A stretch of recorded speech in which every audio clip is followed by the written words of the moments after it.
Hey, Kate, welcome to the Virtual CMO podcast. I'm so glad you could join us today. Hey there, Eric. Thank you so much. It's my pleasure as we're all like settling into hopefully COVID-free summer, right? Oh, I know, and a crazy summer too, with wild weather everywhere. People just wanted to get. I went to go out to eat on Friday, and it was hard to get in any place because the lines were just out the door. There is so much anticipation for getting back to normal. The It's good though. demand, like, isn't it so interesting to see how all of that is so volatile, sensitive, and I mean, if hairdressers and restaurants didn't feel loved previously. They certainly do.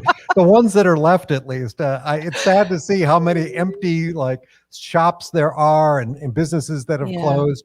But I'm a big fan of Scott Galloway Hmm. and the Pivot podcast. And one of the things he talks about is that this is providing opportunities for new people to get in there and start businesses too. So while it's sad to see some go, it's providing a great opportunity for many new entrepreneurs to get in there and start their own businesses. Yeah, it does feel like change. Lots of this change was already underway, and the pandemic just accelerated, good or bad, some of those things, right? No, absolutely.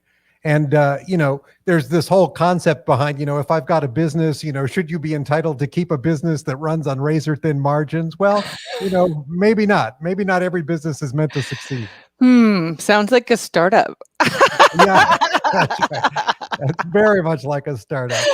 Hey, I'm looking forward to our conversation today. First of all, you're everywhere. I see you out there on social media, which is good given that you're a social media technology provider.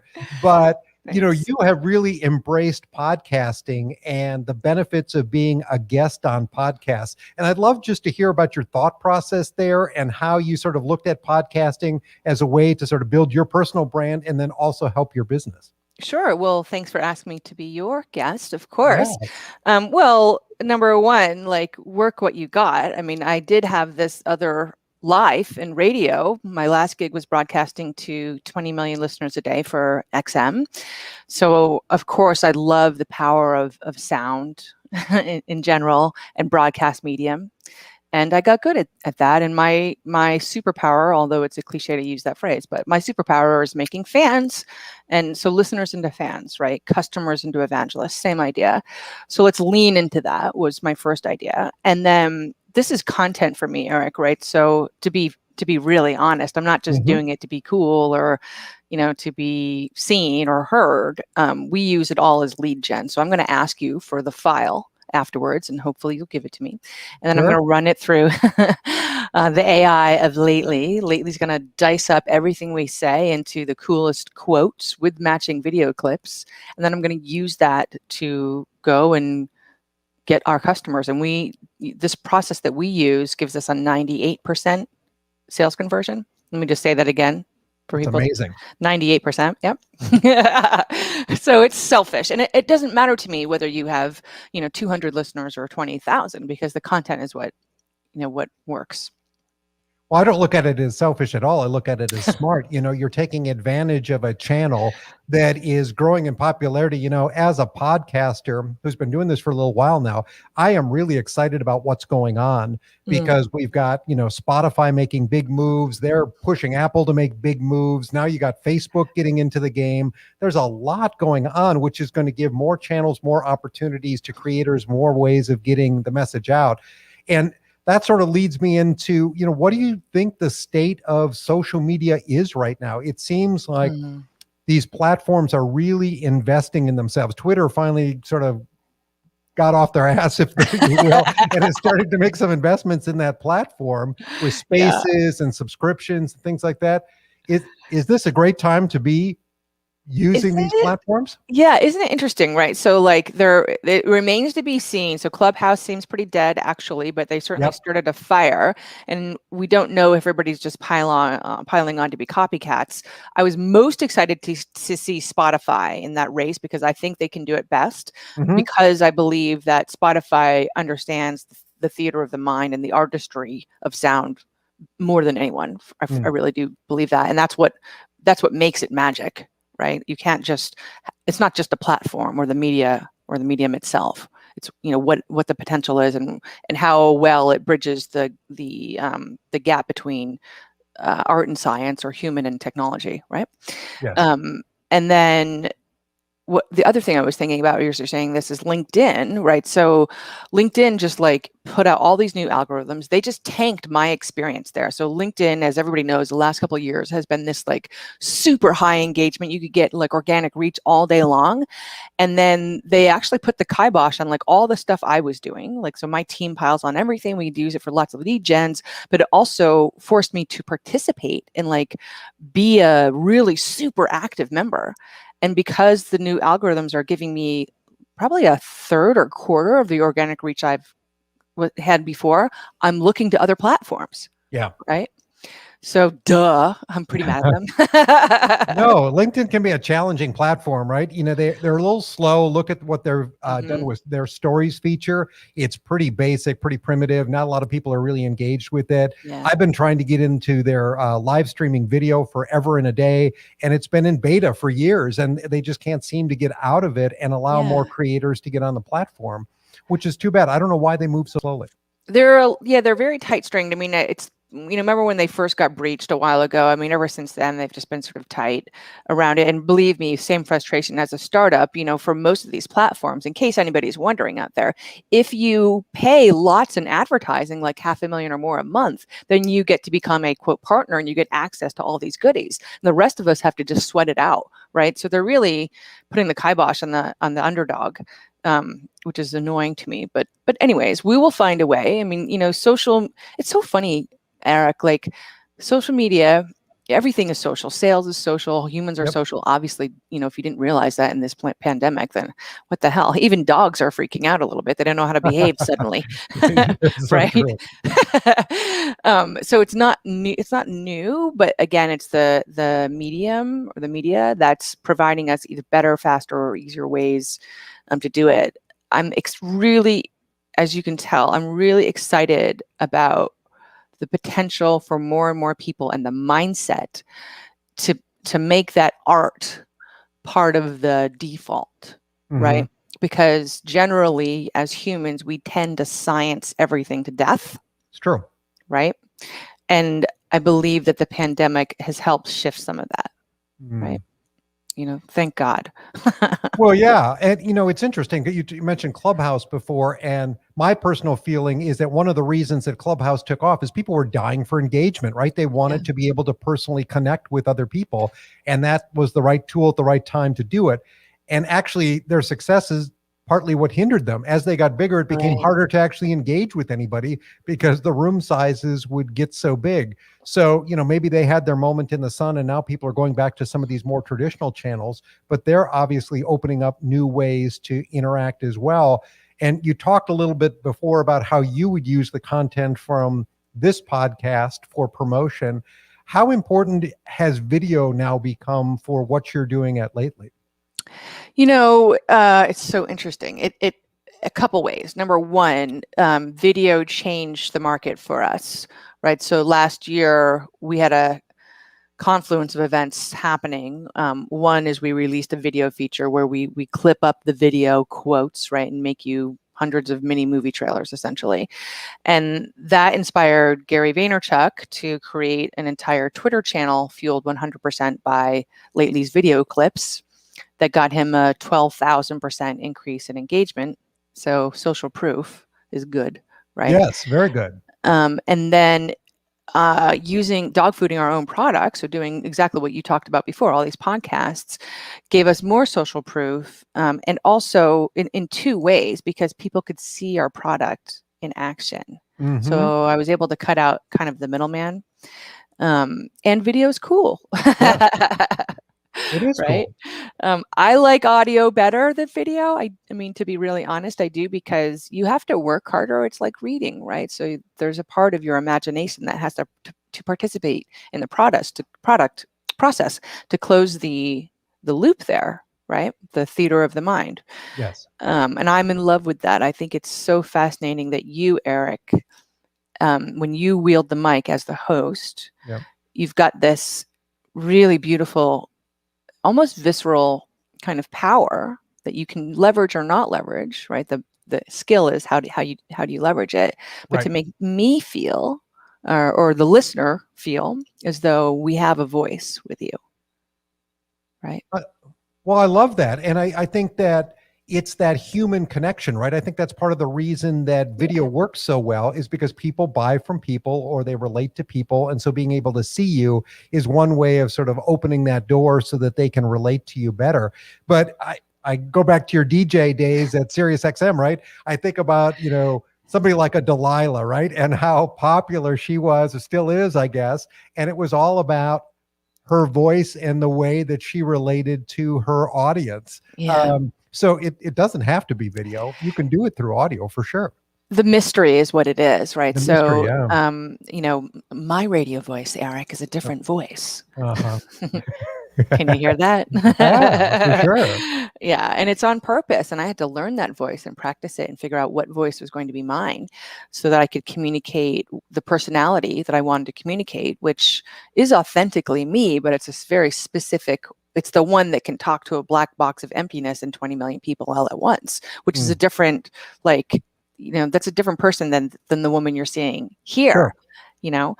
Who can still do those things, but like on stage in front of a couple 100,000 people, I use different tools in my kit to achieve my objectives, whatever they might be. So in radio, there's some command authority, right? I need you to trust me. I'm going to take you on a journey. You got to be there. Stay with me through the songs you don't like, because there's a reason. I'm going to deliver you something. There's a reward there, right? And how do I do that in a way that is, I feel, disarming? Because disarming makes people trust me. It makes you feel like we have something in common. Yes. Right. That you're human too. Anybody could do this thing that I'm doing. That really works well for me to figure out what kind of little tactics, either on the radio or on a stage or on camera, can I use to do that? So like here, I've got Pac-Man behind me. That's not by accident.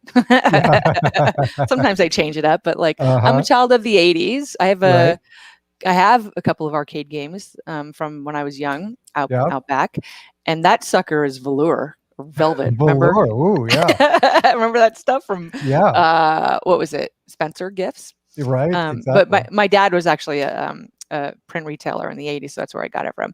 But I do that so that just like you have, cool objet d'art behind you. I see a flag. It looks like a veteran's flag back there. Yeah. So a talking point, I could ask you. I'm assuming it's a relative of yours. Perhaps it's a much longer story. Yeah. So we have to get into it, but there's these are those things that we're all looking for, the access points. In the mystery.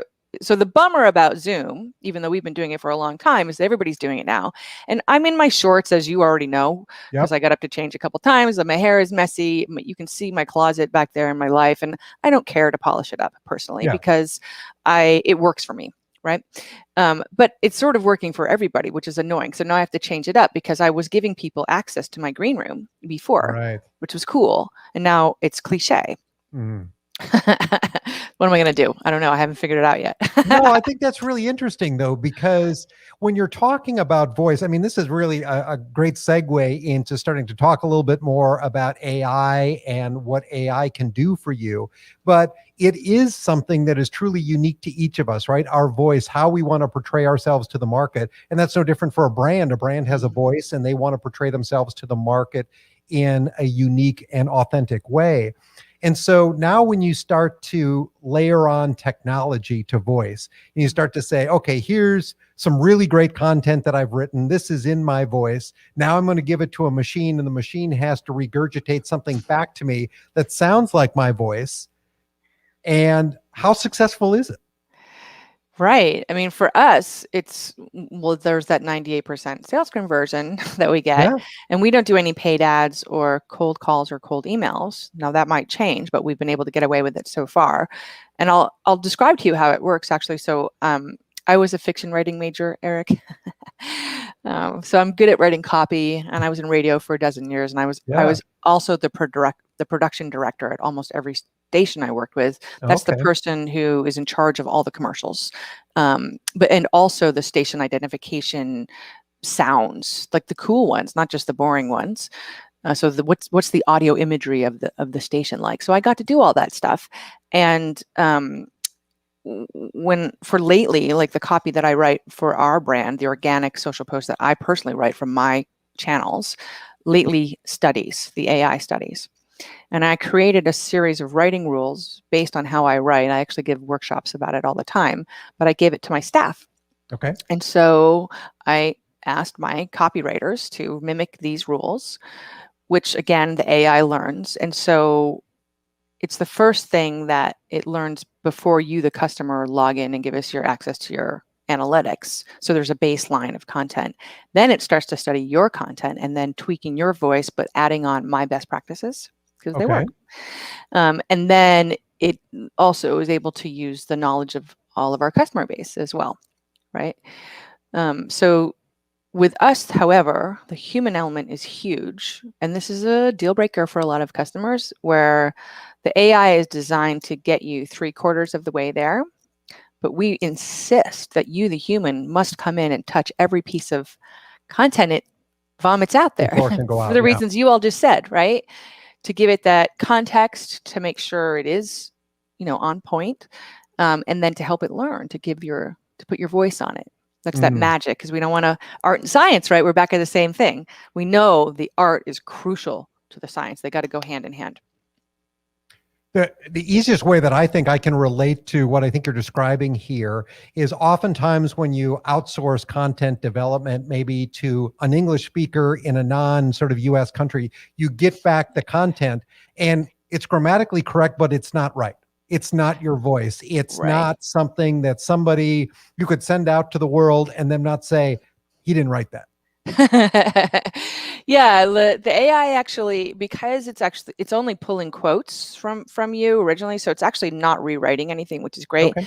So garbage in, garbage out. If you're a good writer from the beginning or a good public speaker from the beginning, lately we'll do a really smart job of grabbing exactly what you say. And then it's your role to take out the so's, the ands, the ums, or use hashtags to contextualize it. Because I find that a lot of speaking is non sequiturs, just is. It's the way we talk, right? And so you do need to have that component in there.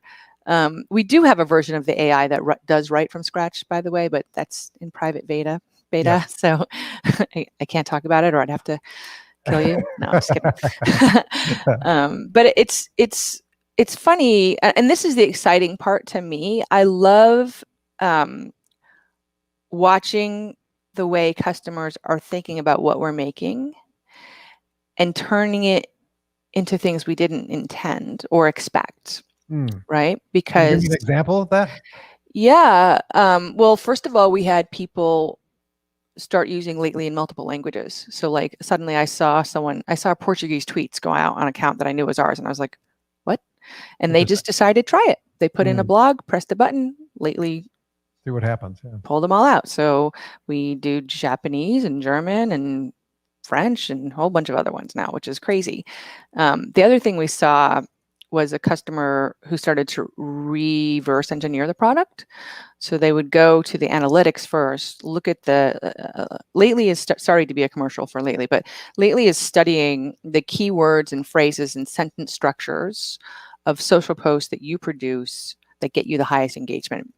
And then it applies that writing model to whatever long form content you feed our AI brain and pulls out the best quotes based on that model, right? And so we show you the model. And it's updated in real time every day. So it's somewhere you want to look. And so they were looking at we call it, it's a word cloud basically, and thought, if this is the keywords and phrases that I already know my audience wants to talk about, I'm going to make this the topic of my podcast, or I'm going to rewrite my blog so it emphasizes these things more. Right? Interesting. Yeah, because if it works, why guess? If it's right there in front of you, right? And I was doing this by hand, just so people. I want to. Yeah, like I don't want to undercut AI, but like I do want to demystify it a little bit. I did this process by hand for Walmart for 3 years, and we got 140%, 130% ROI year over year for 3 years. So AI good, humans also very good. Well, but the combination is really where you get the leverage, right? Because if you Yeah. can get to that 85, 90% level, and then now I'm only spending 10% of my time just sort of, thumbs, up or down, I think that makes a big difference. Are you seeing with your customers that part of the success is this allows them to really ramp up their online presence? So, where maybe it was solely a human before, they were able to get out a couple tweets a week or a couple social media posts a week. Now they're doing multiple a day. Is that really where you're getting the leverage? That's some of it for sure. We work with a lot of agencies who are able to upcharge their clients based on lately's production, right? So because they're able to churn out way more, for example, and then get better results. Mhm. But we also have a syndication capability, Eric, because we've discovered that, boy, everybody hates writing.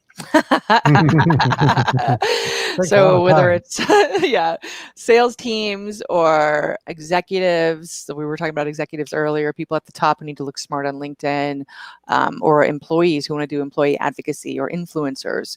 So if a CMO can auto-generate content from lately and then give those people either the content directly or a starting point, then they don't have that fear of like, how do I represent my company well? Yeah. Or I don't want to say the wrong thing, or I don't want to think about it. Fear of the blank page is, 100% Yeah. real, right? Oh, for sure. So yeah, and again, there's a few more use cases, but a lot of them came apart again by accident. We just paid attention. Humans are so inventive and magical themselves, which I love. I know we talked Yes. about this, and I'm going to touch on it again. And I've realized that I'm wearing some rosy glasses over here during the pandemic. Yeah. But it's the thing that's gotten me through is to watch the inventiveness of humans. Oh, we're in Yeah. this total creator economy right now where, Yeah. there's just so much opportunity. But it also brings up the point that most of these tools that we're using, these platforms that we're using to push this out, they're free, right? Which means that we are the customer. So that they're selling our data as a way to sell other targeted ads and whatnot. And this is becoming increasingly more difficult, right? As Mhm. privacy concerns start to ramp up. And now, we see Twitter going into the subscription model business. The others, we'll see what happens, but there may be more of this on the horizon. When you sort of look out, how do you see social media changing because of some of these changes in privacy laws and just ways to sort of, if you're that underdog, how do you get your message through all that noise when these Yeah. platforms seem to be paying so much attention to only the biggest influencers? That's the question. So, and there's a couple things you touched on that are interesting to me. So the first one is the hard way is the way. Just is. Yep. I mean, whether it's going through an email list and hand emailing people individually as opposed to the blanket blast, because nobody responds to that. Yeah, But people respond to you. They do. for We sure. see it all the time with my sales team. They'll be talking with somebody and then they get ghosted, and then I'll DM the person and they respond to me. What is that? It's humans. That's just the Yep. deal. And the trick is, are you too lazy to want to even consider going the hard way, right? What's great about the hard way is it informs how to automate well, right? So once you can figure that out, then you can figure out how to scale it. But the other thing you talked about there was the onus on the role of the participants, right? So, of course, I'm going to say something very unpopular. I saw the the same Netflix show everybody else did on the social network, Yep. and I turned it off not even halfway through because I was like, this is a bunch of bullshit. And what it is, and I'm not saying that those guys aren't predatory. They do some nasty stuff. Super, it's true. But what do you think? Nothing is for free. Right. Hello, Right. it is the role is on you, the human, to understand what you're trading here. That's right. Like you don't think Mark Zuckerberg is like, he's not Mother Teresa. Hello, Right. and so I just find people's ability to not want to own up. It's like food. What? I'm 300 pounds. Well, you ate a freaking ice cream sundae every day. I mean, now, yeah, Whole Foods is really too expensive. It needs to lower their prices to be more available to people with low incomes. Absolutely. I also saw that other movie. What was it? Super Size Me. Super Size Me. Yeah. Yeah, great movie.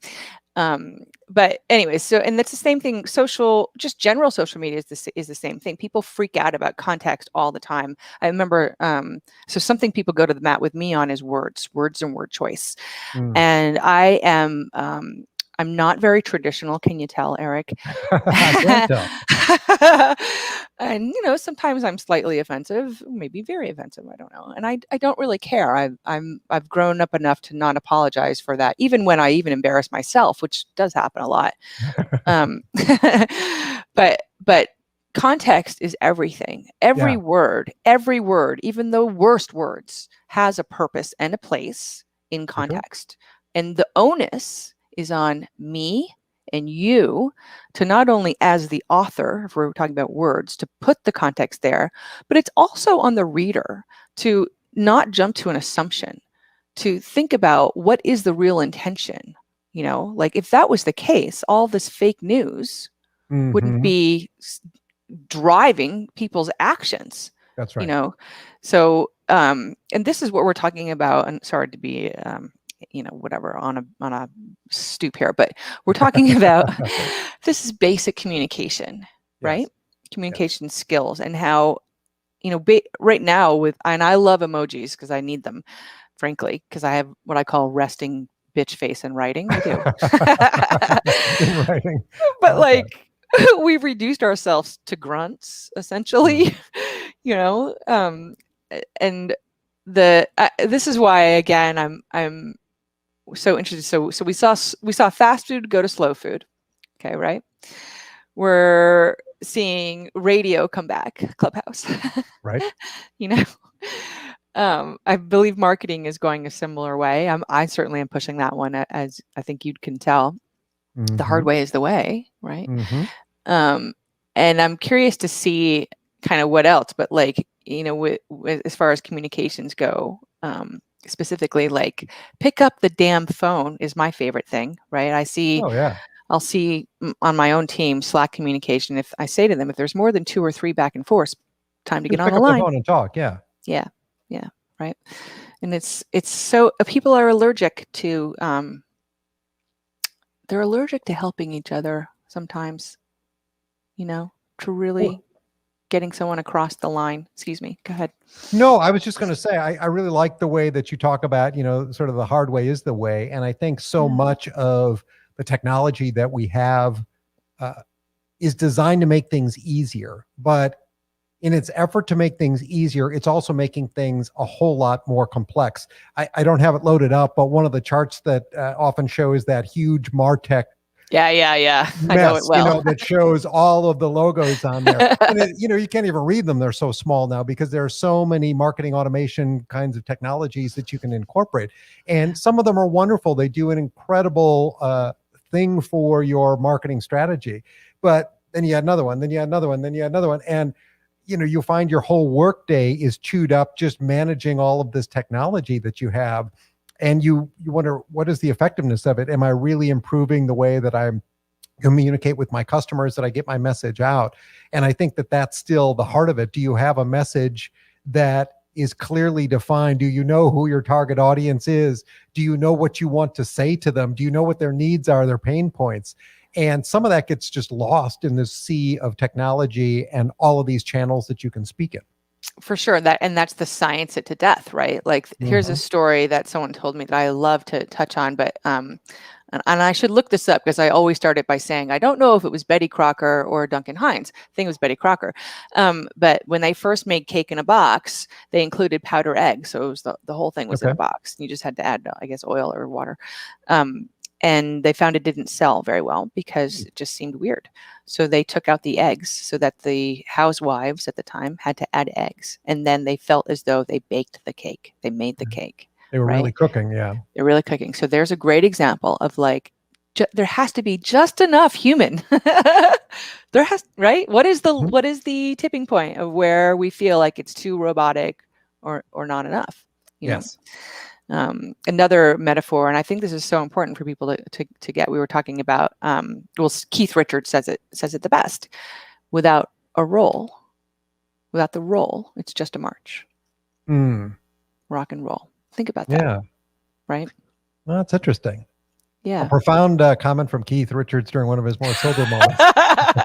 we were thinking about the other day. So if you listen to like any Stone song, you hear the roll, you hear a little swing because they came from the blues. But Yeah. if you listen to almost any, and I love Boston, for example, but any 80s band, it's four on the floor. Doon, doon, doon, doon, doon, right? You can hear that's not a roll.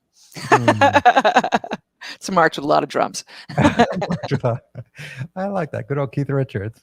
Well, I've got to touch on something else that you commented on before, because as a guy who's worked in a lot of B2B companies, what you said about the importance of those demo request leads, I can't tell you the number of meetings that I sat through where they said, just get us more demo requests. Just get us more demo requests. That's the lead that converts. Yeah. And the thing that I always struggled with is that, of course it is. That's along the buyer's journey. That's getting near the end, but you still have some steps ahead of that.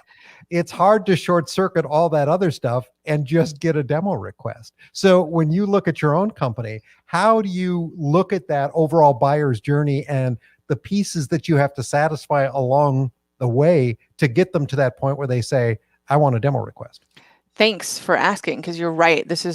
I think people, they skip over there's so many components in that whole funnel, right? From beginning to end. And believe me, we've struggled for years and we'll struggle again, right? But at the moment, what we know is this, that we'll use lately to auto-generate content that we already know is going to, tip the fancy of our targets, because that's what the AI does well, right?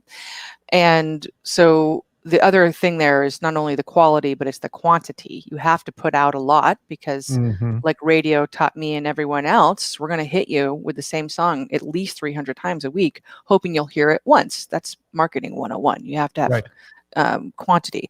Now, the way we do it is every little message is different, so you don't feel that spam effect there. And also, the other thing to think about is we found that our targets value different things. So let's make sure we have multiple messages so that they can have multiple avenues of access, right? So as we publish these things, and then we do it not only on our brand channels, so this is our only source of lead gen, this kind of push marketing. We do it also on all of our employee channels because we're stronger together, right? I'm a little engine. I got to make a lot of noise, as much noise as I can do. And the software does that for me automatically. You can do this by hand, of course. So you've got an employee advocacy portion or functionality within the platform. Okay, that's right, and it's built in. So when you're hired at Lately, I just say you're volunteering to talk about the company. And let's be clear, if you don't have if you don't have employees who are willing to do that, you probably have a bigger problem. Sure. Right. So you have to have good people who all are excited and they want you to win. They want to win themselves. Yep. And then what we do is, so once the AI spits out the content, I have my writing team that has the writing rules. I trust them to put the voice on it, just enough context. We publish across all of our channels and our employee channels. And then I have another Katie Jordan. She watches what happens. So people who are liking and commenting and resharing, she engages you. Oh, thanks, Eric. I see that you're in Baltimore, whatever. She keeps the conversation going, finds out some touch points, familiar touch points, and then eventually we'll tag a salesperson when she deems there's interest enough to learn more, push you in a DM. And in the DM is where we do a no sell generally, Eric, as much as we can, because we're curious enough between female entrepreneur, AI, rock and roll DJ. People do go when they see it. So there's that, but then we're moving you into that demo request. The reason it has the 98% sales conversion, to your point, is because by the time we get there, they're pretty hot. But for us, they're warm to begin with because there's no cold calls and no cold emails. And we see anybody who likes commenting or sharing as a potential, who we quickly either qualify or dequalify. We have a checklist, so you engage with us, we see if you're a fit. You are okay. We're moving on. Now we're having a hang. We're chatting, whatever. Again, we're all still guessing because it's morphing. We're going up market, so we're changing what we're doing. We're breaking stuff also. I mean, it's part of my life. But we're trying to grow and morph and still use the things we know that are working. So that hard way is the way has been always a major one. And what I've told my staff is, don't make the sale, make a fan. I like that.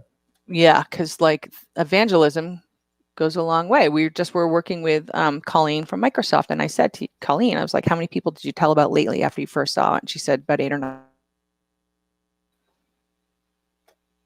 Right? That's a fan. That is a fan.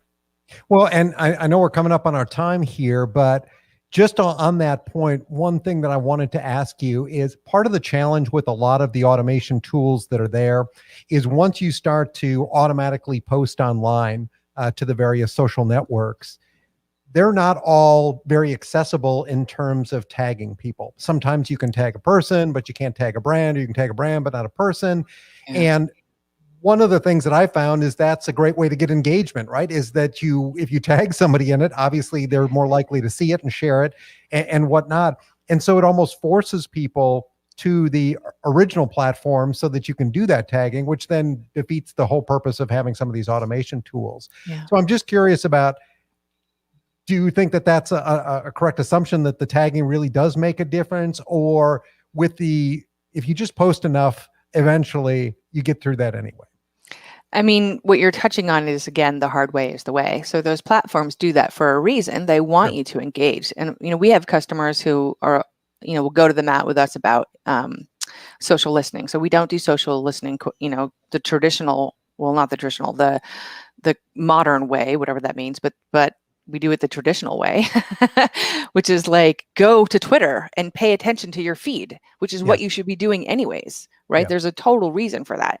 And I'm a huge fan of, it's just, people don't want to do work. It's amazing to me. I get it, but like, we always make a very boring comparison to, QuickBooks or right. You sit down to QuickBooks and you expect to sit down and do some work. You do. Like, they're going to help you a lot, which is great. But like, you have to participate, right? This is where that human component comes in there. So like, I think those things are good. Sometimes it's frustrating for us, of course, because it's what customers want, and we want to please our customers, and even for ourselves. Like, LinkedIn is now killing us for over tag people who, sorry, because there's friends who do this a lot. But like, I hate it when someone just posts something and then they tag me. It has nothing to do with me, because they want likes and shares on it. And it's like a big old zero for me, because I really do, as you pointed out, I engage a load on social, but I have to make it count. And that doesn't count, Kind of a cheat. Yeah, it's kind of like, it's a cheat. It's not even like, it's the same thing as adding me to your newsletter. Sure. You got to ask me. And especially if like I follow you everywhere, I don't also need your newsletter. I'm fully engaged. We talk on Instagram often. Why do you need to send me this? But what we're talking about here is, again, I love going back to these points. I should be a comedian because they're so good at this. But reading the room, and what does that mean? And how can you? It's the same but different. There's one thing about reading the room where it's just me and you talking, Eric. And another about reading the room of the people that I don't even know who are listening or watching right now. That's right. Right. But there's some innate ability, and I'm taking my cues mostly from you because this is your show. Right. But that's important to what are people willing to do or not willing to do? Where is their impatience at? Where is their what's their spark? Drive, what's going to drive their spark? And as communicators and salespeople and marketers, right? We have to find what those are, and they're not always the same. And in fact, for the same kind of sale, there might be, many ones, and you just need to be open to that, right? Yes. Well, I think one of the things that I've really enjoyed about our conversation today is here you are, the head of a company that deals with artificial intelligence, but yet we spent the most of the time talking about sort of the human side of things and the story and how, we as humans have to be ultimately in control of the communications that we send out, that we deliver, and targeting things to the audience that they want to hear about. And so I love that technology is here to help us. It's not here to replace the humans in the room. Exactly. Hey, Kate, before we go today, I'd love it if you could just tell people a little bit more about Lately and where they can find you online and anything you else would like to share. And we'll make sure to put that in the show notes as well. You're awesome, by the way. Oh, well, thanks. I want to like mimic your piece of wood, your wood sculpture back there. But yeah, I'm on LinkedIn. I think I'm Kate Bradley, not Kate Bradley Chernis on LinkedIn, and I love people to say hi there. Tell me that you met me with Eric, which would be great. Lately.ai is us. We're very friendly, and like I said, we treat all of our small customers like our larger customers. So that means a demo. So if you're allergic to a social hang, sorry, but we're super nice and pretty funny also. So I promise you'll be entertained, but also watch out because we do have that 98% sales conversion. You might be getting a Christmas gift early, right? Some new software under the tree. Yeah. No, I think it's a fantastic platform. I love what you guys are doing with it. I think for so many organizations, that can be a game changer because I know what the pains are in my own company, just trying to get the word out consistently. It's a lot of work. It's a lot of work.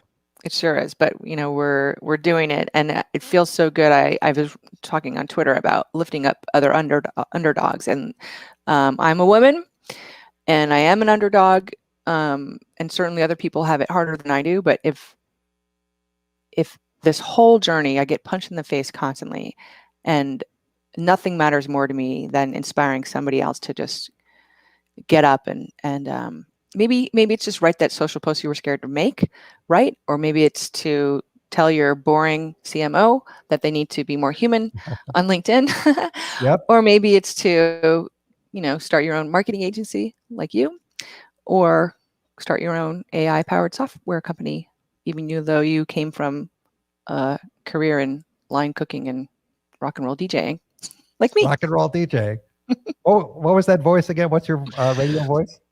You're listening to the virtual CMO on StreamYard. I love it. Kate, thanks so much for being here with us today. I've really enjoyed our conversation. Thank you.